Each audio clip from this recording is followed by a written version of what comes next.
આજકાલ ભાગદોડ ભરી જિંદગીમાં લોકો ફિટ રહેવા માટે વિવિધ જાતના ઉપાય આજમાવે છે. ખાંડના વિકલ્પ તરીકે આર્ટિફિશિયલ સ્વીટનરનો વપરાશ વધી રહ્યો છે. પણ શું આ આર્ટિફિશિયલ સ્વીટનર ખરેખર ફાયદાકારક છે કે તેનાથી બીમારીઓનું જોખમ વધે છે? નમસ્કાર, વાઇબ્સ ઓફ ઇન્ડિયા સાથે હું સુરભી, અને આજે આપણે વાત કરીશું કે આ આર્ટિફિશિયલ સ્વીટનર્સ શું છે અને તેનાથી કયા કયા નુકસાન થઈ શકે છે.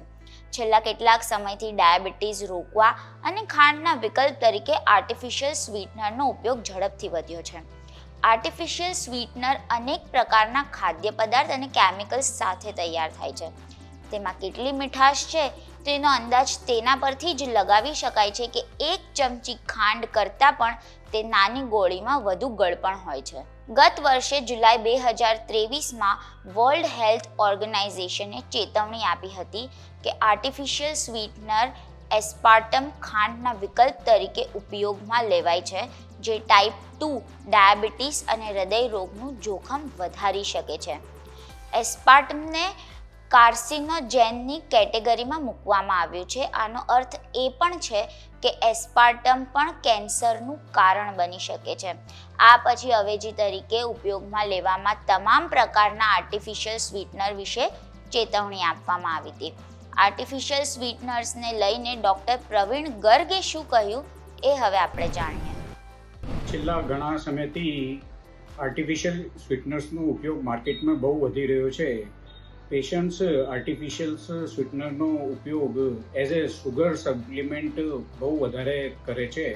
આર્ટિફિશિયલ સ્વીટનર્સ જે એક કોમ્બિનેશન્સ ઓફ નેચરલ અને સિન્થેટિક કેમિકલ્સનો હોય છે. આમાં એસ્પાર્ટમેટ, સેક્રીન અને સુક્રાલોઝનો સમાવેશ થતો હોય, અને most of the time patient જે લોકોને કહેતો ડાયાબિટીસ થતી હોય એ પેશન્ટ અને વજન ઘટાડવા માટે ઓબેસિટીના પેશન્ટ એ આર્ટિફિશિયલ સ્વીટનર્સનો ઉપયોગ બહુ વધારે કરતો હોય. પણ અનફોર્ચ્યુનેટલી આ આર્ટિફિશિયલનો ઉપયોગ તમારા સ્વાસ્થ્ય માટે બહુ હાનિકારક થઈ શકે છે. ગયા વર્ષે WHO પણ એમના બધા રિસર્ચ પેપરમાં બધા એક પેશન્ટ્સને અને માટે એક ચેતવણી આપી હતી કે આર્ટિફિશિયલ સ્વીટનરનો ઉપયોગ બોડી માટે ખાસો નુકસાનદાયક થઈ શકે છે. આર્ટિફિશિયલ સ્વીટનર્સના સાઇડ ઇફેક્ટ્સની વાત કરું તો પહેલાં શોર્ટ ટર્મ સાઇડ ઇફેક્ટ, એટલે આર્ટિફિશિયલ સ્વીટનર્સ લીધાના તરત થોડી વારમાં જે સાઇડ ઇફેક્ટ થઈ શકે, આમાં મૂળ એક એલર્જી રિએક્શન, વેઝોવેગલ રિએક્શન, નોઝિયા, વોમિટિંગ, પેટમાં બ્લોટિંગ થવાની, માથામાં દુખાવો થવાનો, હેડેક, ગિડીનેસ અને બ્લડ પ્રેશર ઉપર ફ્લક્ચ્યુએશન, એ બધા સિમ્ટમ્સ શોર્ટ ટર્મમાં થઈ શકે. અને લોંગ ટર્મ સપોઝ પરસિસ્ટન્ટ આ આર્ટિફિશિયલ સ્વીટનર્સનો ઉપયોગ કરો તો એ બોડી ઉપર ખાસો ડેમેજ કરે છે. પેશન્ટ્સને એ કન્વલ્જન પણ થઈ શકે, માઇગ્રેનને જો હેડેક હોય એ પ્રેસિપિટેટ થઈ શકે, અને હાર્ટ એટેકમાં આવવાની શક્યતા વધી શકે છે, બ્રેન સ્ટ્રોકમાં આવવાની શક્યતા વધી શકે છે.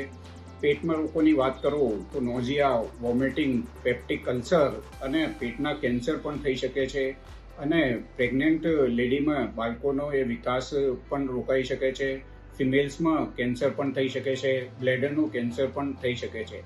એટલે લોંગ ટર્મ પરસિસ્ટન્ટ આર્ટિફિશિયલ સ્વીટનર્સનો ઉપયોગ બોડીના દરેક ઓર્ગન ઉપર ડેમેજ કરે છે.